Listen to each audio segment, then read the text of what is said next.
Hello friends, welcome to a brand new episode of box office memories. ഇന്ന് നമ്മൾ discuss ചെയ്യുന്നത് 1990 വർഷത്തിൽ ബാബു ആന്റണി അഭിനയിച്ച ചിത്രങ്ങളെക്കുറിച്ചുള്ള വിശകലനങ്ങളാണ്. 90-ൽ ബാബു ആന്റണി ഏറെയും വില്ലൻ വേഷങ്ങളിലായിരുന്നു തിളങ്ങിയിരുന്നത്. ആകെ 6 ചിത്രങ്ങളിലാണ് 1990-ൽ ബാബു ആന്റണി അഭിനയിച്ചത്. ഇതിൽ 3 ചിത്രങ്ങൾ മലയാളത്തിലും 3 ചിത്രങ്ങൾ അന്യഭാഷാ ചിത്രങ്ങളുമായിരുന്നു. ഇനി ഏതൊക്കെയാണ് 90-ലെ ബാബു ആന്റണി ചിത്രങ്ങളെന്ന് നോക്കാം.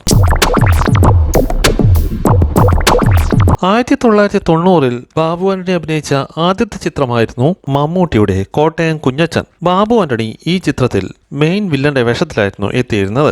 മാർച്ച് 15-ാം തീയതി റിലീസ് ചെയ്ത ഈ ചിത്രം TS സുരേഷ് ബാബു ആയിരുന്നു സംവിധാനം ചെയ്തിരുന്നത്. കോമഡിയും ആക്ഷനും ഫാമിലി സെന്റിമെന്റ്സും ഒരേപോലെ മിക്സ് ചെയ്തെടുത്ത ഈ ചിത്രത്തിൽ മമ്മൂട്ടി കോട്ടയം കുഞ്ഞച്ചനായി ഗംഭീര പ്രകടനമായിരുന്നു കാഴ്ചവെച്ചിരുന്നത്. കോട്ടയം കുഞ്ഞച്ചൻ മികച്ച ഇനീഷ്യലും ഗംഭീര കളക്ഷനും നേടി സൂപ്പർ ഹിറ്റ് വിജയമാണ് അക്കാലത്ത് കാഴ്ചവെച്ചത്. ഡെന്നിസ് ജോസഫ് തിരക്കഥയൊരുക്കിയ ഈ ചിത്രത്തിൽ സുകുമാരൻ, പ്രതാപചന്ദ്രൻ, ഇന്നസെന്റ്, രഞ്ജിനി, ഉഷ, KPSC ലളിത തുടങ്ങിയവരായിരുന്നു പ്രധാനപ്പെട്ട കഥാപാത്രങ്ങളെ അവതരിപ്പിച്ചത്. 90-ൽ ബാബു ആന്റണി അഭിനയിച്ച രണ്ടാമത്തെ ചിത്രമായിരുന്നു ജൂലൈ 12-ാം തീയതി തിയേറ്ററുകളിലെത്തിയ തമിഴ് ചിത്രം അഞ്ജലി. മണിരത്നം സംവിധാനം ചെയ്ത ഈ ചിത്രം കുട്ടികൾക്ക് പ്രാധാന്യം നൽകിയെടുത്ത ചിത്രമായിരുന്നു. ബേബി ശ്യാമിലി പ്രധാനപ്പെട്ട കഥാപാത്രത്തെ അവതരിപ്പിച്ച ഈ ചിത്രത്തിൽ രഘുവരനും രേവതിയുമായിരുന്നു നായകനും നായികയുമായി എത്തിയത്. ബാബു ആന്റണി ഈ ചിത്രത്തിൽ ധർമ്മ എന്ന കഥാപാത്രമായി വില്ലൻ വേഷത്തിലായിരുന്നു തിളങ്ങിയിരുന്നത്. പ്രഭു അതിഥി വേഷത്തിലെത്തിയ ഈ ചിത്രം സൂപ്പർ ഹിറ്റ് സ്റ്റാറ്റസ് ആണ് തമിഴ്നാട്ടിൽ അക്കാലത്ത് നേടിയെടുത്തത്. കുട്ടികൾക്കും കുടുംബങ്ങൾക്കും ഒരേപോലെ ഇഷ്ടമായ അഞ്ജലി നിരവധി നിരൂപക ശ്രദ്ധയും അക്കാലത്ത് നേടിയെടുത്തു. 90-ൽ ബാബു ആന്റണി അഭിനയിച്ച അടുത്ത ചിത്രമായിരുന്നു ആഗസ്റ്റ് 9-ാം തീയതി തിയേറ്ററുകളിലെത്തിയ തെലുങ്ക് ചിത്രമായ മഗാഡു. മോഹൻലാലിന്റെ 3-ാം മുറ എന്ന ചിത്രത്തിന്റെ റീമേക്ക് ആയിരുന്നു മഗാഡു. ഡോക്ടർ രാജശേഖർ നായകനായി എത്തിയ ഈ ചിത്രം സംവിധാനം ചെയ്തത് മലയാളികളുടെ പ്രിയപ്പെട്ട സംവിധായകൻ കേമതു ആയിരുന്നു. ബാബു ആന്റണി ഈ ചിത്രത്തിൽ 3-ാം മുറയിൽ അവതരിപ്പിച്ച അതേ കഥാപാത്രത്തെയായിരുന്നു പ്രതിനിധീകരിച്ചത്. ത്യാഗരാജൻ, ലിസി, ജീവിത രാജശേഖർ തുടങ്ങിയവർ പ്രധാനപ്പെട്ട വേഷങ്ങൾ കൈകാര്യം ചെയ്ത ഈ ചിത്രം തെലുങ്കിൽ ആവറേജ് വിജയം കൈവരിച്ച ചിത്രമായിരുന്നു.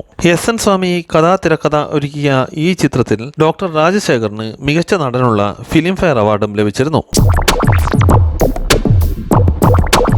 90-ൽ ബാബു ആന്റണി അഭിനയിച്ച അടുത്ത ചിത്രമായിരുന്നു നവംബർ 22-ാം തീയതി തിയേറ്ററുകളിലെത്തിയ രഘുവരൻ നായകനായ വ്യൂഹം. സംഗീത് ശിവൻ ആദ്യമായി സംവിധാനം ചെയ്ത ഈ ചിത്രം 90-ലെ surprise ഹിറ്റായിരുന്നു.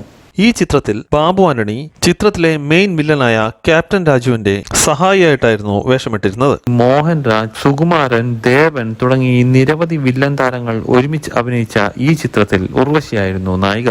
Raghuvaran under cover police ഓഫീസറായി വേഷമിട്ട ഈ ചിത്രം ആക്ഷൻ ത്രില്ലർ ചിത്രങ്ങൾ ഇഷ്ടപ്പെടുന്ന പ്രേക്ഷകർക്ക് ഏറെ സംതൃപ്തി നൽകി. അതുകൊണ്ട് തന്നെ ബോക്സ് ഓഫീസിൽ സാമ്പത്തികമായി വിജയം കൈവച്ച ചിത്രമായിരുന്നു വ്യൂഹം. സാബ് ജോൺ തിരക്കഥയൊരുക്കിയ ഈ ചിത്രം സാഗ ഫിലിംസ് ആയിരുന്നു നിർമ്മിച്ചിരുന്നത്. 90-ൽ ബാബു ആന്റണിയുടെ അടുത്ത ചിത്രമായിരുന്നു ഡിസംബർ 6-ാം തീയതി തിയേറ്ററുകളിലെത്തിയ ജയറാമിന്റെ 2-ാം വരവ്. കേമതു സംവിധാനം ചെയ്ത ഈ ചിത്രം ആക്ഷന് പ്രാധാന്യം നൽകിയെടുത്ത ചിത്രമായിരുന്നു. ജയറാം ആദ്യമായി ആക്ഷൻ ഹീറോയായി വേഷമിട്ട ഈ ചിത്രത്തിന്റെ തിരക്കഥയും സംഭാഷണവും ജോൺ പോൾ ആയിരുന്നു നിർവഹിച്ചിരുന്നത്. ഈ ചിത്രത്തിലും ബാബു ആന്റണി ഒരു നെഗറ്റീവ് ഷെയ്ഡുള്ള കഥാപാത്രത്തെയായിരുന്നു അവതരിപ്പിച്ചിരുന്നത്. സാജി വിഷൻ പ്രൈവറ്റ് ലിമിറ്റഡ് നിർമ്മിച്ച 2-ാം വരവ് കേമതുവിന്റെ സ്ഥിരം ആക്ഷൻ ടെംപ്ലേറ്റുകൾ ഒതുങ്ങിയത് കൊണ്ട് തന്നെ ബോക്സ് ഓഫീസിൽ ഒരു വൻ പരാജയമായിരുന്നു സൃഷ്ടിച്ചത്. രേഖ നായികയായി എത്തിയ ഈ ചിത്രത്തിൽ ബോളിവുഡ് താരം പങ്കജ് ധീറായിരുന്നു വില്ലൻ വേഷം കൈകാര്യം ചെയ്തിരുന്നത്. MG സോമൻ, ചാരുഹാസൻ, ജഗദീഷ് ശ്രീകുമാർ എന്നിവർ പ്രധാനപ്പെട്ട വേഷങ്ങൾ കൈകാര്യം ചെയ്ത 2-ാം വരവ് ശ്യാം ആയിരുന്നു ഈ സംഗീത സംവിധാനം നിർവഹിച്ചത്. 90-ൽ ബാബു ആന്റണി അഭിനയിച്ച അവസാനത്തെ ചിത്രമായിരുന്നു ഡിസംബർ 21-ാം തീയതി തിയേറ്ററുകളിലെത്തിയ തെലുങ്ക് ചിത്രം ലോറി ഡ്രൈവർ.